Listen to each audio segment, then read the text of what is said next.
Okay, so no support with streaming or social media to speak of, no acceptance of AI, and only 13 or so reporting stations that merit the Billboard badge of honor on their smooth jazz chart.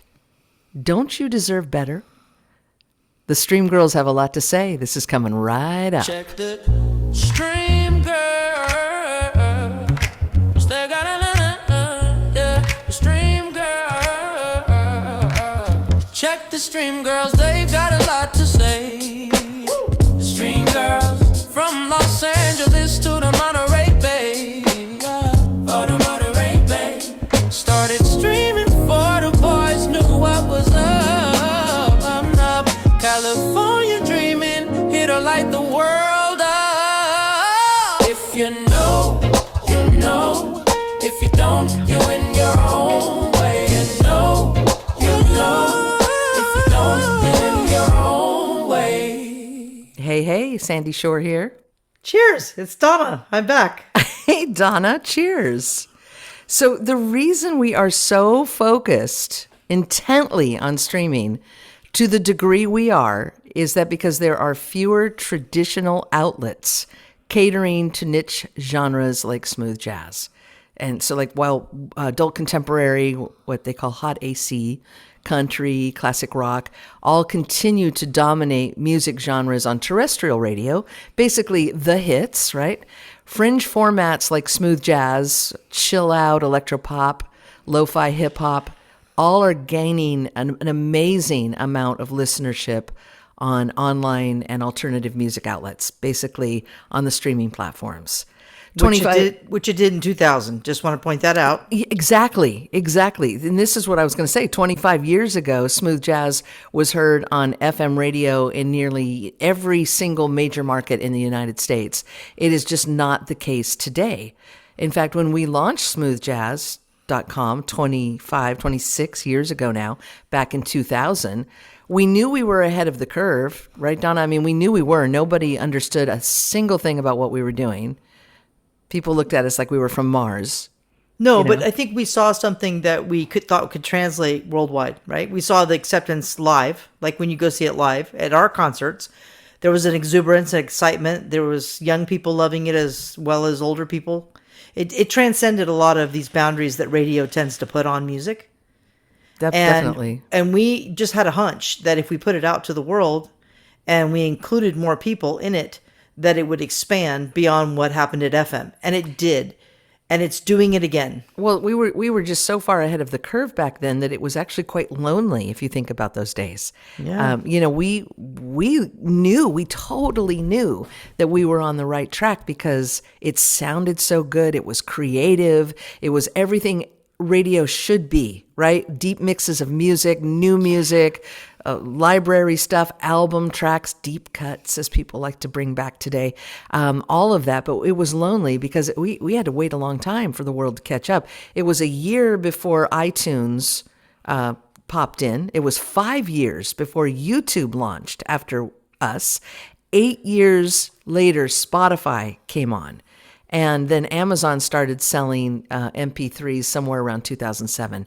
So we literally were the Lone Rangers, out here streaming away on AOL's mega server that they gave us in exchange for helping them develop, their product, their mega server. They gave us unlimited bandwidth so that we could do whatever we wanted with it. And that allowed us to grow a global community. And the first couple of years, as you remember how exciting it was, we were number one on Shoutcast. We would see every week thousands of new internet radio stations popping up back in those days. It was definitely buzzing, but we remained number one on Shoutcast for the better part of 2 years, which kind of shocked the music industry because everyone thought smooth jazz was over. It had been caving on terrestrial radio. Those FM stations in those major market cities were all bailing, right? They were coming off the air, losing market shares and losing markets. But here it was exploding online, which is why XM launched watercolors in 2001 before the merge. And it is still so popular today because smooth jazz is a lifestyle format and people love it. Yeah, and we also thought that if we provided a download store, which had not been done at that time, we would rip all the tracks to an album and provide all 10 of them or however many and sell it for, I think it was like $10 online. Then we'd split the cost with the artist. And we developed the store back when there were no stores of this nature, before iTunes, like you said, before YouTube. And we figured out a way to allow people to buy music. And then we would split the proceeds with the artist and literally cut them checks. It was amazing. It was amazing. And Yeah. we did that. And I'm not saying it to toot our horn. I'm saying it to show everybody that we were trying to find a way around these walls a long time ago, because inherently we know these walls should not exist. These walls are being created again to protect people who want to live in the past and who want to make money off of artists who don't understand that the times and the ways of music delivery have already moved on. Yeah. And they want to protect their jobs and their ways of life, and we understand that. But just like we found that when you put smooth jazz out to the internet and let it go, let it be free, and include a lot of new music that wasn't being played on FM, a lot of different types of people accept it, love it, come back again. We have listeners for the full 26 years who literally come to Monterey to see us. That's how loyal they are to this format. That's From all over the world. That's how relevant we've kept this format. We've had visitors from many countries in Europe, Australia, Japan, just pop in. Literally pop in, call us, can we come visit you? And I mean, that's happened dozens of times over the 26 years. And to reach those people, you do not need to go through the old world gates and go FM by FM by FM and hope that they add you to their playlist. Well, these people are out here right now. They want to hear you. And to that point, this is what this episode is about. It's not there. And we will drill down on why smooth jazz is not on FM anymore. It has elevated. It is on another plane. And that's why we are all about streaming. And no, we're not saying throw the baby out with the bathwater, because there are stations, college stations, small market stations, and then tons of digital stations that we advocate for. In fact, they are on our distribution list. Many are also on our chart as reporters. Donna, let's drill down a little bit. I want you to give a little bit more. It's such a great nugget about, you mentioned the smoothjazz.com download store that we started in 2000. And a couple of things I want you to mention there. The artists that we worked with, you know, how long ago that was. And also to point out, there were about 50 or so artists, I think you said at one point, and that we were selling downloads before anyone else. And then I want you to talk about that day that Steve Jobs' office called you. Yeah, so there were two things happening simultaneously. So we started the download store, and there were early adopters like Blake Aaron. Shout out to Blake, still with us. And Eric Darius, Plan 9. Was it Carol Dubach? I don't know if it was Carol Dubach. There were a few jazz singers in there too. These are some of the early adopters. I think Jeff Cashoa might have even come on with us, but he was with Native Language, so I'm not sure. I think they were the Indie Acoustic Alchemy. Yeah, the Indie Acoustic Alchemy. I forgot about that. Yeah. And then we expanded, Sandy, to sell the Acoustic Alchemy art posters and their t-shirts. Yeah, their merchandise. We sold that in the store. And this was hilarious. I had to build the store with the Russians, Xcart. That was the only software engineers I could find were in Russia, and every 12 hours I'd have to talk to them, and overnight. It was crazy. Then we got a call from Steve Jobs' office. His secretary called us, and they let us know. His assistant, right? His assistant. And this was so exciting. We thought maybe we were being punked. But she said that they listened to us at the campus up in Cupertino. And we're like, they were playing smoothjazz.com Yeah. all over the all entire over the campus. Yeah. All over, yeah. It was that's amazing. That's the music they used. She said, hey, but we have this new thing coming called, they were going to create a radio station directory. And they wanted to know if we wanted to be a part of that. Of course, we were only one of, I think I don't know, like less than 100 12. stations at that point. Yeah. So she said, "You want to be a part of the directory?" Yeah, of course. And we'll point people to your stream. But here's the thing. We're going to start doing downloads. So you may not want to keep your download store. And I was secretly in the back of my head going, I don't have to write checks anymore. This would be awesome. The accounting hat you could take off. Yeah. And she said, I hope you don't mind, but we're going to feature all the artists that you have in your download store on iTunes. And we're going to sell downloads and single songs as well as the full album. And I was like, have it. Do it, Yeah. please.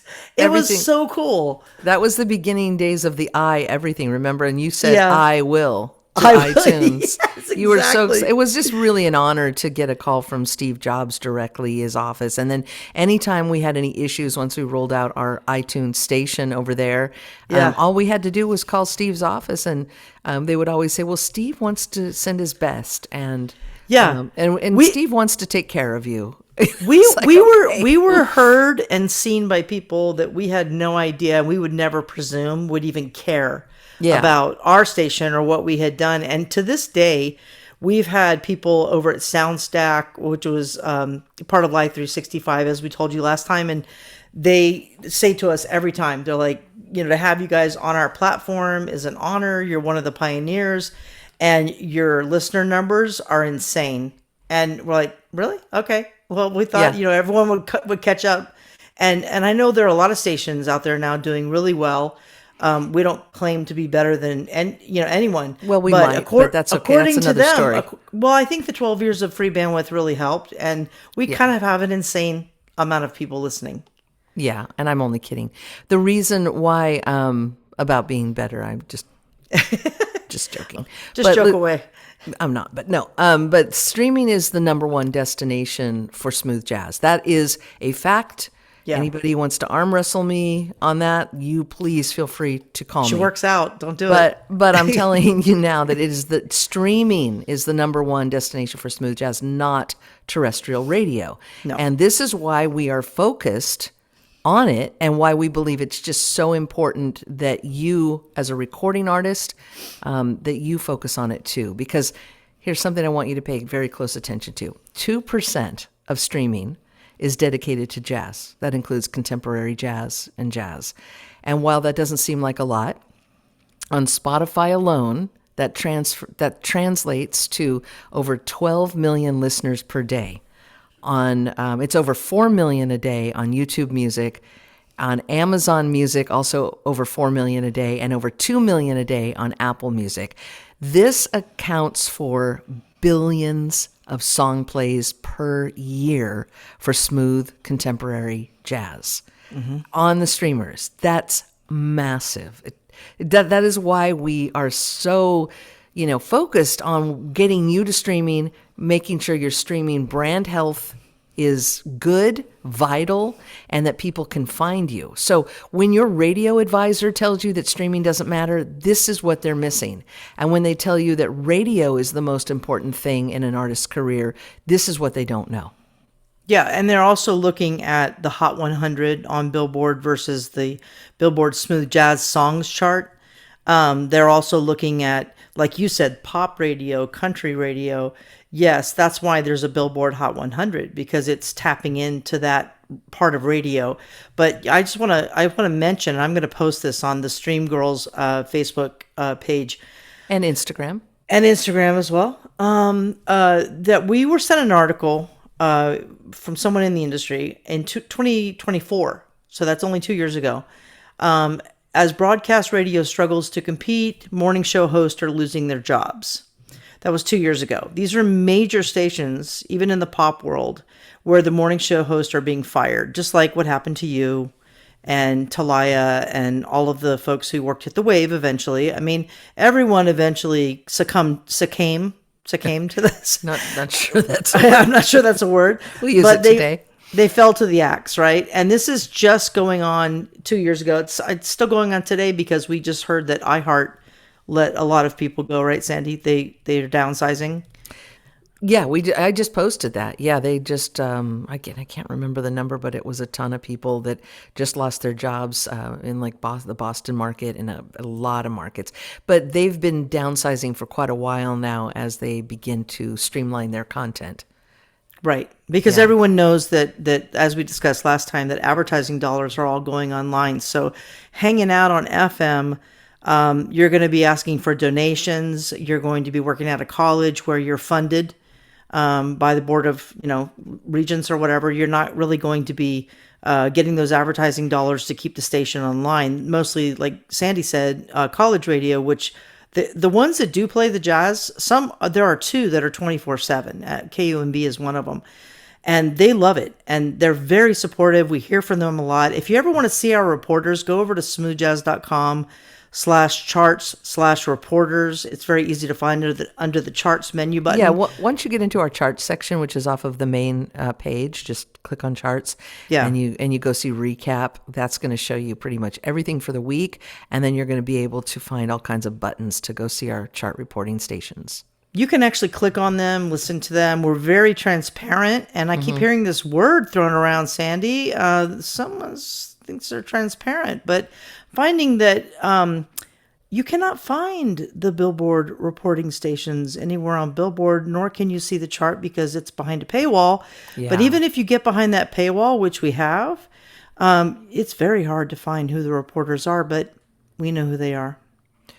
Yeah, well, we And- know who they are. They actually report to our chart too. We make sure Yeah. of that because they matter so much to artists because the promoters have convinced them that that is the pool of stations that matter. But unfortunately, and Donna, I'll let you get a little bit deeper into this, but we don't understand why Billboard won't unlock their panel to include the larger digital broadcasters. They seem to want to focus only in the United States, but there are very large digital broadcasters like smoothjazz.com, CJazz, there's The Vibe, The Source. We all focus on new music. We would be nothing but helpful to those charts. And we do not understand why they won't open it up to international stations either, like GSRN, the Weekend Radio in Spain, 1,000 Smooth Hits in Germany, all vibrant, vital stations that have large audiences. And we also don't understand why why radio promoters in our format don't challenge Billboard or at least make it transparent to you that it's such a small handful. And come on, let's do something. Let's do something. We can't limit it to just such a small cluster and then believe you when you say it's the most important thing. Meanwhile, millions and millions of song plays in smooth jazz alone are being heard daily on the streamers, and that translating to billions of streams a year, which is why so many artists are actually making a living on streaming. Yeah, and it's kind of a secret still. But I will ask this question. If it was a blind test and there were no logos involved and you didn't know what platform we were talking about, would you say that it was of more value to you to find out who is spinning you on 38 stations or 13 stations?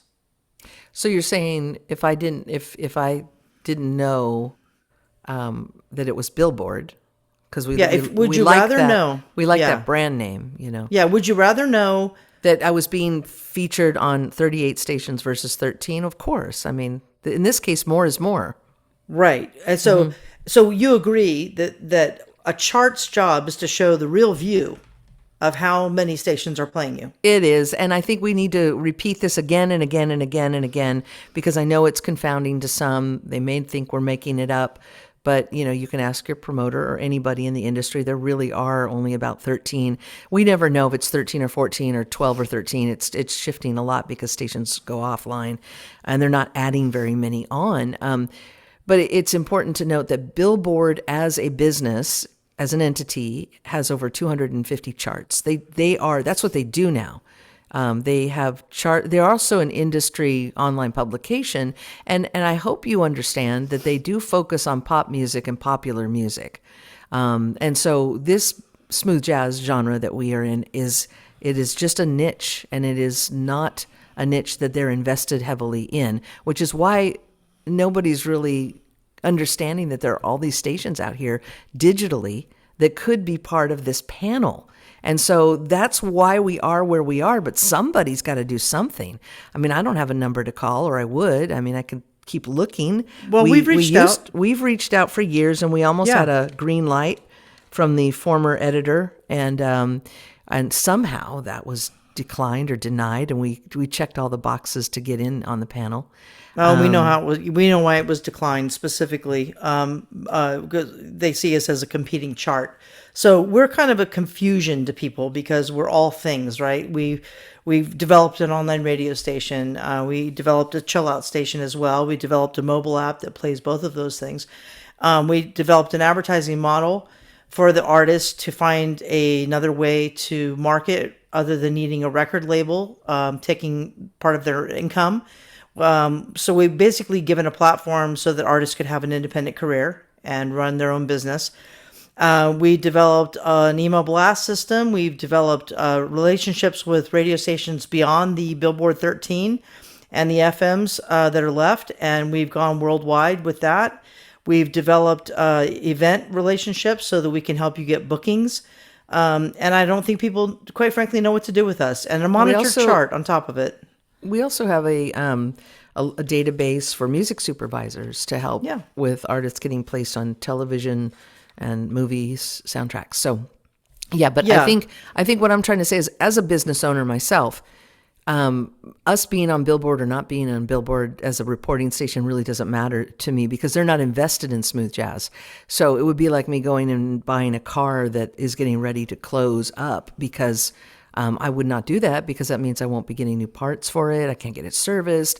And so it would be nice. You know why it would be nice for us to be a reporting station? It would help you. It would help you, the artist, because we add more new music than anybody I know. I mean, we're adding dozens of new songs a month. That's because that's our niche. We know there's a lot of options for people to listen to smooth jazz on streaming, on satellite, on FM, on digital. Our niche is that we play new smooth jazz. And of course, we do play library tracks, and we support the legacy artists as well. They're all friends, of ours over here. But we support new music, which helps the legacy artists because they're still making music. And that is our niche. And that's why we belong as a reporting station to any chart that would like to have us, because we will support the artists. And that's what we're in business for. That's what we've been doing. The other little thing we're going to talk about today, just real quick, touch down on, is that it has come to our attention time and time again that getting metrics while you are engaging with a radio promoter is a challenge. I think in part that's because the technology isn't really there, or either that, or maybe they're not willing to share it. We don't really quite understand, but one specific promoter likes to send the same list over and over again, and the only reason we know about it is because we often share clients, or disgruntled clients of theirs will come over to us and say, I don't know what I just bought. And Donna's got one of those emails that came over not too long ago.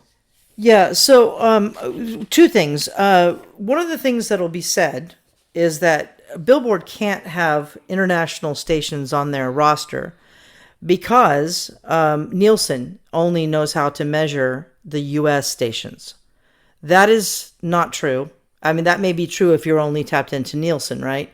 But there are many, many chart systems out there globally, whether you guys know it or not. We do. We know it. That calculate spins from stations all over the world every day. They know the minute they play. They know the time, all of it.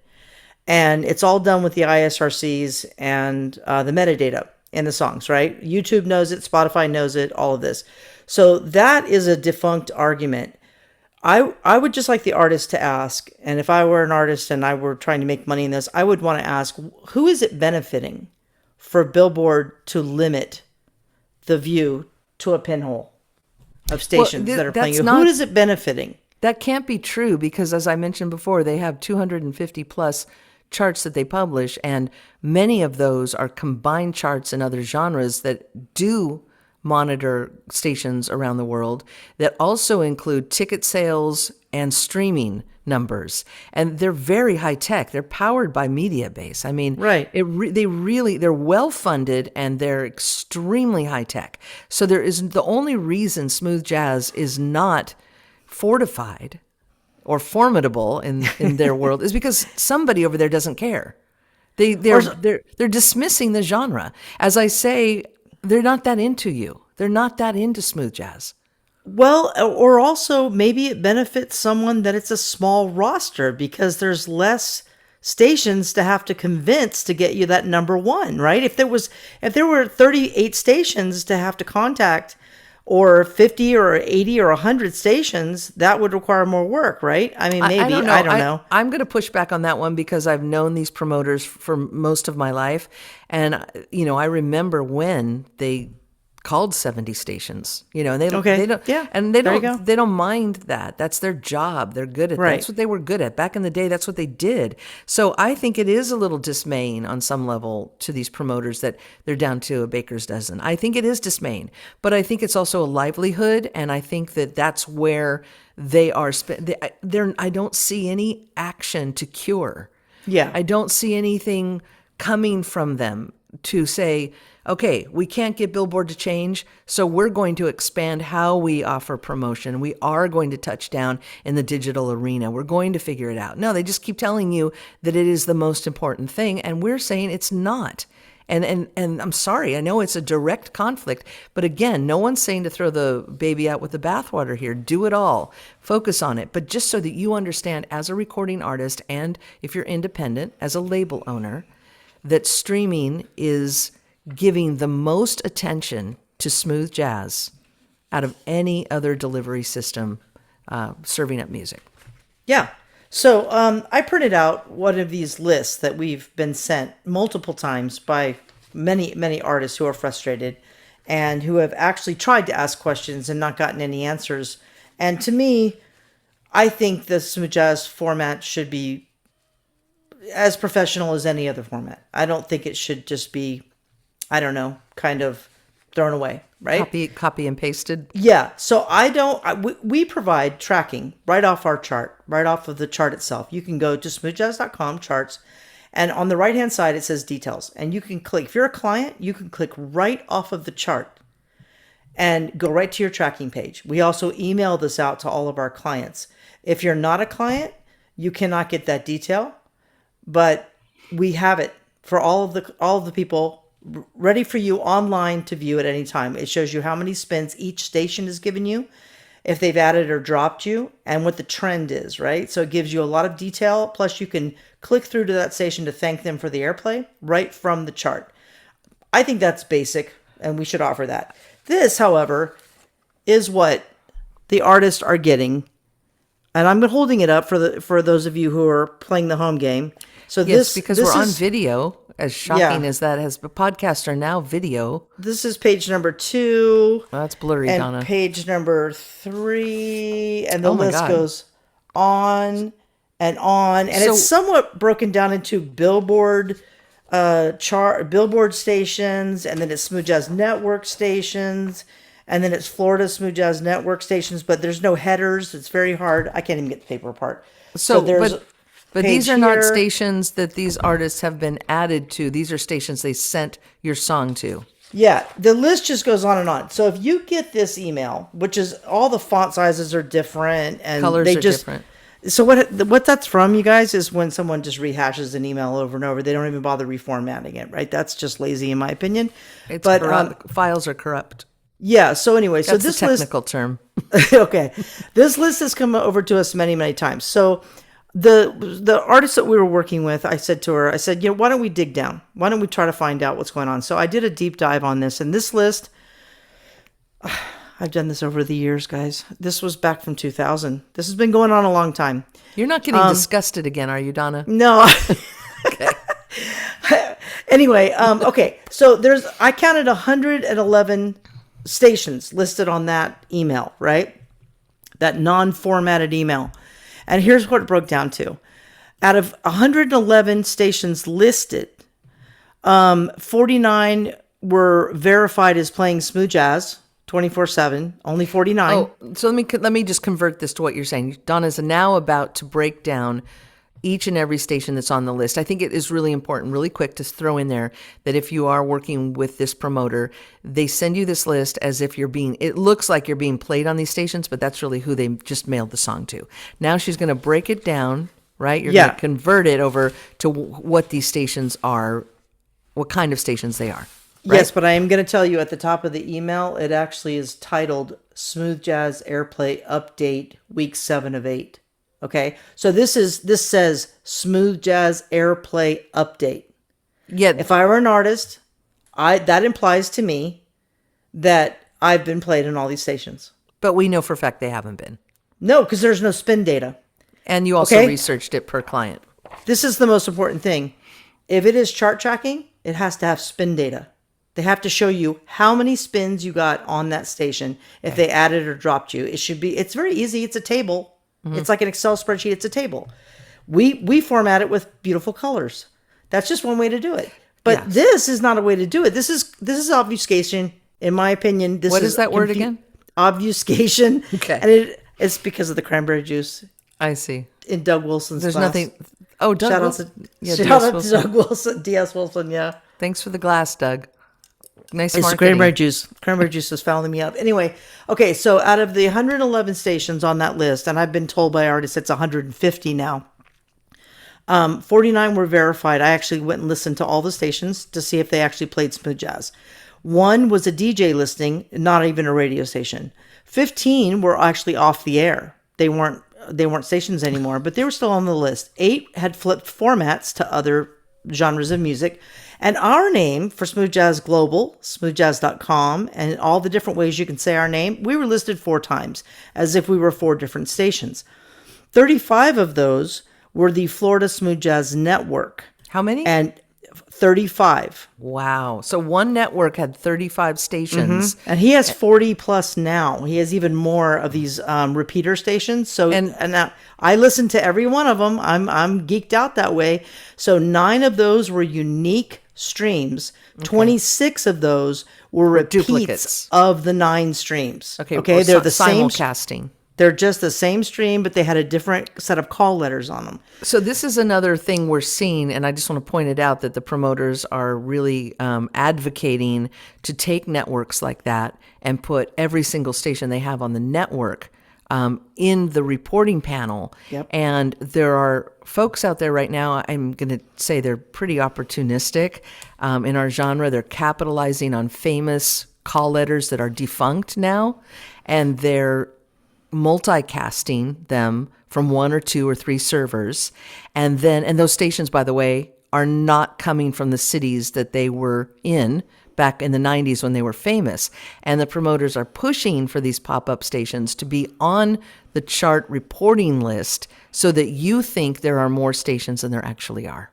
Yeah, and the last one I'll mention is the Smooth Jazz Network, which we know works hand in hand with a lot of these promoters, especially one. And out of the 111, I found at that time, 55 of those stations were on the Smooth Jazz Network's syndicated show programming. That means that Alan Kepler basically chose the song, put it into one of his shows, syndicated that out to all those stations, and your song was in one show, but they counted it for all the different call letters of the stations it was placed on. Why isn't that fair? Why isn't that fair? Because the original charts were about how many programmers did you influence in different markets, right? If you consolidate that down to one person, then one person can tip the chart, depending on how many of his stations are represented on the chart. In the case of Billboard, as I said before, Billboard Smooth Jazz, right now, from what I can tell, has 5 of his stations. 5 out of the 13? Out of the 13. Wow. So it's not quite half, but it's enough to tip it. So if he doesn't add you, which is what happened, remember, back in the 90s, if he didn't add you to the 70 FMs across the nation, like David Sanborn didn't get added, Spyro Gyra's new song didn't get added. Yeah. They pretty much went away for a while because of that one guy, right? And this guy's doing this again with the little Billboard chart. Wake up. I want to say that we've received a lot of letters, emails, and phone calls from artists who were around back then. Many who were, they were basically shut out Yep. by this situation, and they still feel the wounding from that. And it broke their hearts because they had been received and accepted and featured on festivals, and once the genre became homogenized and consulted, they were no longer allowed in. And then artists like David Sanborn, who told me straight to my face, this interview is out there, by the way. You can find it on YouTube. If you search David Sanborn, Sandy Shore interview, you'll find it. There's 3 of them. And David said that when the genre started, they only wanted to play his earlier stuff, and they acted as if he was no longer making new music. And that, I want to tell you, is not the first time we've heard that.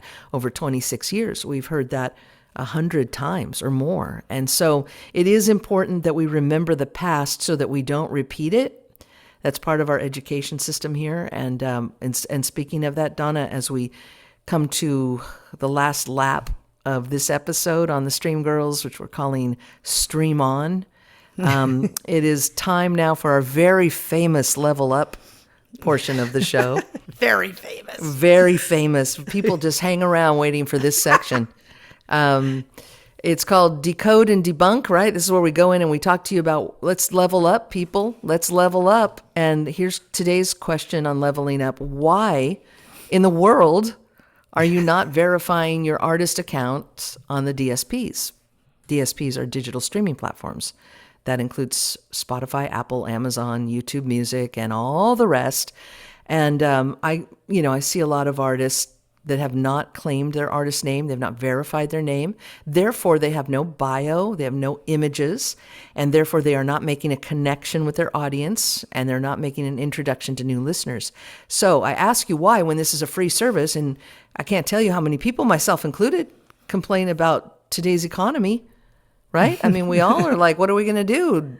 Put gas in our car or buy some eggs, And I understand, we understand, but if this is free and it is the industry standard, why are you not claiming your profile? It's a critical step in building a sustainable music career because it actually transforms your generic page into a fully optimized and monetizable brand hub. If you do not do this, you can't pitch your unreleased music directly to Spotify editorial playlists. You can't do it on Amazon.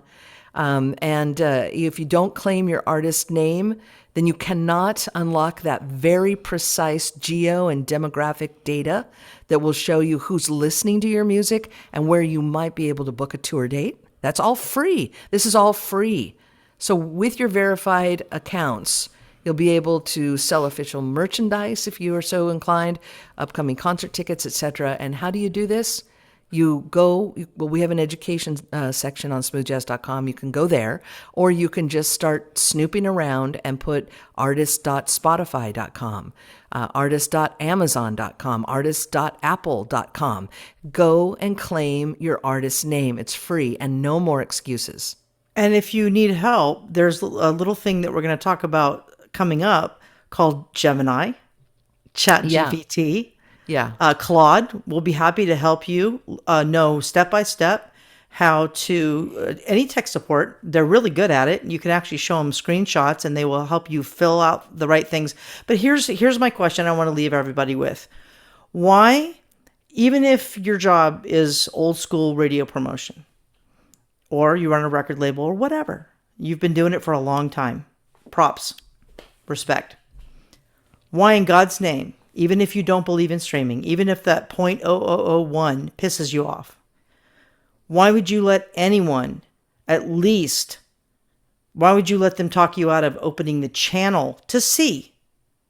In addition to, if you want to work those 13 stations and you want to get that college radio airplay and you're shooting for that Sirius XM placement, I get that.